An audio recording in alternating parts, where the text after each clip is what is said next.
Hello everyone, welcome to Big Data Thoughts. Today we are going to talk about Spark execution. When I say execution, Spark is the most widely used technology today in the big data world, and it is important when we are trying to use Spark. It is very important that we understand the architecture and how Spark executes our jobs, because then only we can understand the entire log that we see, the Spark UI. If you go to Spark UI for debugging, we need to understand some of the terms and how Spark works. So today I'll be covering all of those concepts which are necessary to even go and look at the execution that Spark is doing in the background. So let's get started. The first and the most important thing to understand when we talk about Spark or Spark architecture is the drivers and the executors. Because whenever we talk about Spark, the thing that comes up is okay, there is a driver, there are executors that are actually executing our job. So, what is the driver? As the name suggests, the driver is the controller or the brain of execution of a Spark application. The job of a driver is to maintain all the entire state of a Spark cluster. Whatever tasks are getting executed on the executor, the entire coordination happens through the driver. It's the main brain of the entire Spark cluster, and it helps us to execute any Spark application. And what does driver do? Driver is not doing anything alone. There is a cluster manager which gives resources to the driver. So the driver has to interface with that cluster manager in to actually get physical resources and launch executors. So a driver is the brain, but it coordinates with the cluster manager to get the necessary resources or executors where actually the task would run. And if we talk about what is a driver in an actual world, it is nothing but a process, a JVM that is running on a physical or a virtual machine.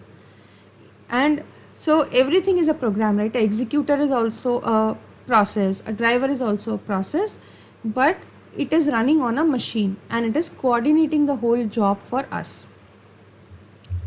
Then comes the executors. What are executors? Executors are actually the workhorses or the processes that are performing the task. Who is assigning that task to the executors? The driver. So it's like a teacher and a student relationship, where a teacher is assigning tasks to the students and they are doing it, completing it, and reporting back to the teacher. So driver is that brain which is instructing the executors to perform the task, and the executors are the actual workhorses. And how the driver is doing it, like I said, it goes to the cluster manager. Whenever a Spark application is submitted, it goes to the cluster manager to say that okay, the application has been submitted, I need resources. The cluster manager will give the resources back to the driver. So the driver will get executors where the task needs to be executed. The executors have one single responsibility: to run the task that was assigned by the driver, and they will report back their state. So this whole state is managed by the driver, but there is a to and fro communication between driver and executor. The executor will perform the task, success, failure, whatever it will report back to the driver. Now every Spark application will have their own executor processes, because when we talk about a distributed setup or a cluster, we may have multiple nodes, and every node you can treat as an executor. For simplicity's sake, let's assume that each node is an executor, one of them is a driver. So executors are, so for any Spark application or program, they will have designated executors, because at one point of time the cluster may run multiple Spark applications. For each application you will have a set of executors, and the driver will keep on coordinating with them. So that's how typically a driver and an executor relationship works. Now coming to the cluster manager. So we briefly spoke about what is cluster manager, right? It is giving resources to run the Spark application. The purpose or responsibility of a cluster manager is to maintain a cluster of machines that will run the Spark application. So as the name suggests, it is managing the cluster. So whenever we submit a Spark application, request of resources will come, and that will be done by the driver to the cluster manager, and cluster manager will fulfill that request. It is responsible for managing the underlying machines wherever the Spark application would run. Typically, Spark supports three types of cluster managers. One is Mesos, the other is Hadoop, and then it is Yarn. Okay, so Basically, Spark will have these three cluster managers, and it's a built-in standalone cluster manager can be there. It can be a Mesos or it can be Hadoop yarn. Okay. Coming to the execution mode. Now we looked at the three basic fundamentals of cluster manager, driver and executor. But when we talk about a Spark program actually executing, there can be different execution modes depending on where are we running it. Are we wanting to debug? Are we wanting to run a production setup? What do we want to do? So there are three modes: the cluster mode, the client mode and the local mode. You can run a Spark application in any of these modes. Typically in production it runs in cluster mode. Okay, but we will look at what each of these modes are. So the first and the most common one is cluster mode. So any Spark application that we run in production, the actual loads, it is a cluster mode. What happens is the concept is the same. We have cluster manager, we have driver, we have executors. But what happens here? Whenever a user submits a job, what does a job submission mean? We are submitting a jar or a Python script or R or whatever, which is a program that we want to run. The cluster manager's job is to launch the driver, launch worker nodes in the cluster, okay, and that is where the execution will happen. The cluster manager is responsible for maintaining the Spark application related processes. This is the most common mode of which we call as cluster mode. Okay, now what is the client mode? The client mode is similar to cluster mode, but the only difference is, if you see here, the Spark driver is running on the client machine. In this cluster mode that we were talking about, the driver will run on any of the machines in the cluster, right? So in the cluster, one of the machines will run driver process, the others may run executor process. But when we talk about client mode, there is a machine which we are calling as client, and the client machine is responsible for maintaining the Spark driver process. Okay, and the executor processes are managed by the cluster manager, which means that the driver is actually running on the client machine. Okay, otherwise execution wise, client and cluster mode both are exactly similar. The only difference is the driver is running on the client machine, not on the cluster. Now it is also known as gateway machine or edge node, because you may have heard this term that whenever we are having a distributed setup, we will have a cluster, right? But there will be edge nodes or nodes which we call as gateways or client machines. So those are kind of our entry point into the cluster, and in a client mode the driver will run on the client machine itself. That's the only difference. And then there is the third mode, which is the local mode. Now local mode is typically used for debugging.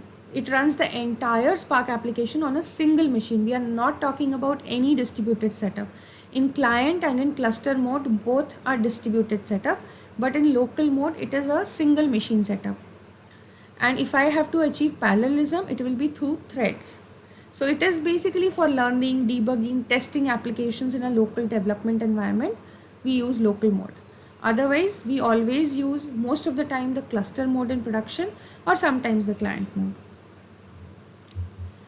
Now let us look at whatever we spoke about the concepts. Let us look at everything in one picture, right? So this picture depicts what is happening.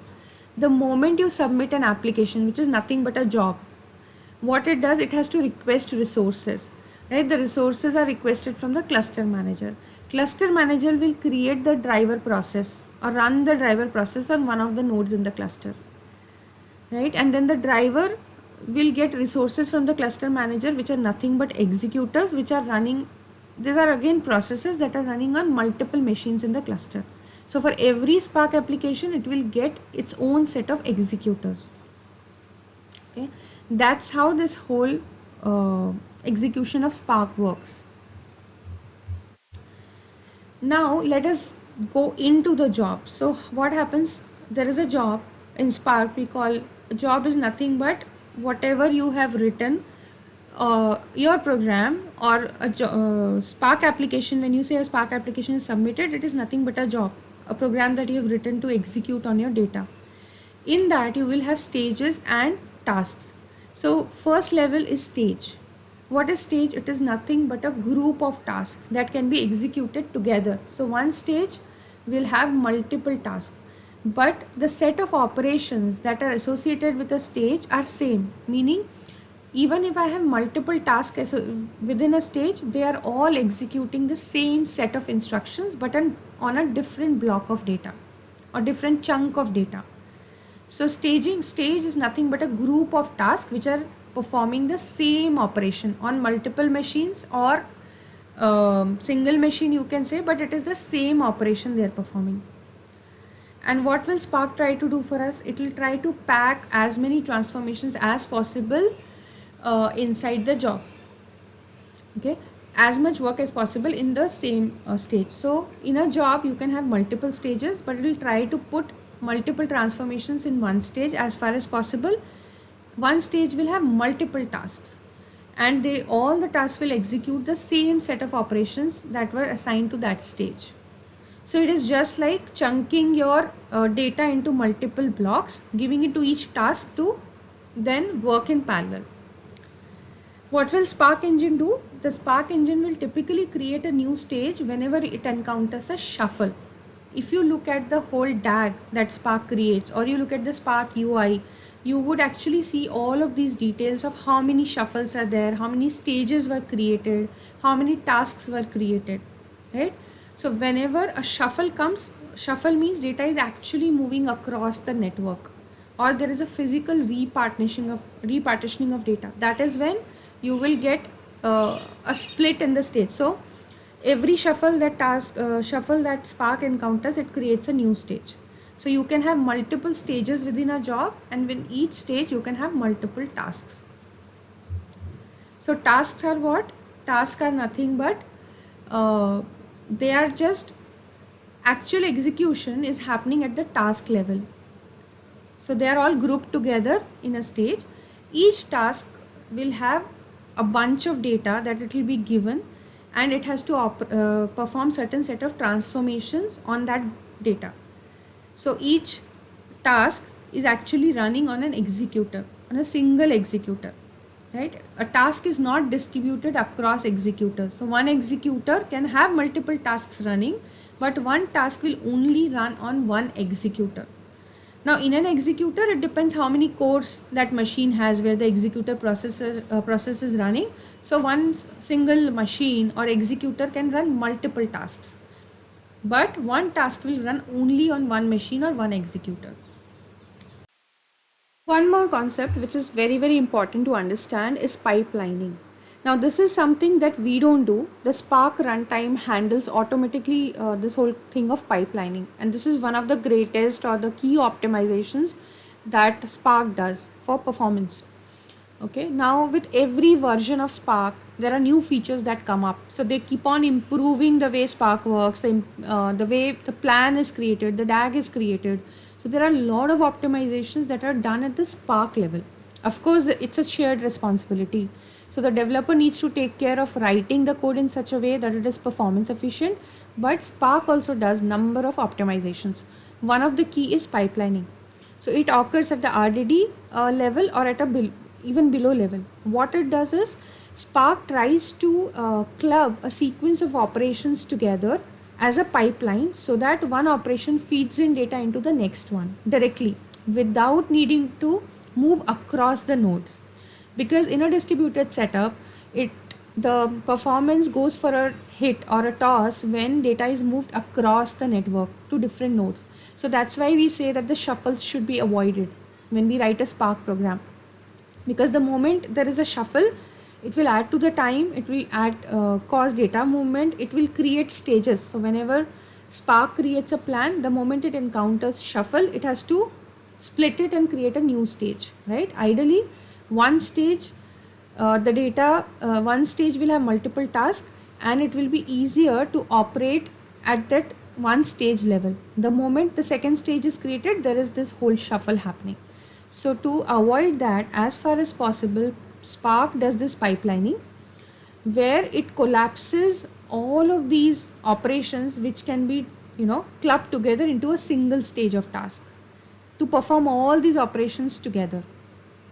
So if there is a program which has a map and a filter and a map after that, what Spark will internally try to do, club all of these into one pipeline, which means the data of first map feeds into the filter, and then the data from the filter again feeds into the next map. So these are all logically grouped together to feed data from one to another without any data shuffles happening. So this is one of the very key optimizations of Spark. So these were all the concepts that I thought are necessary for us to even understand how Spark works internally or how the execution works. Hope this helps, and please like, share and subscribe to the channel to get more interesting videos. Thank you.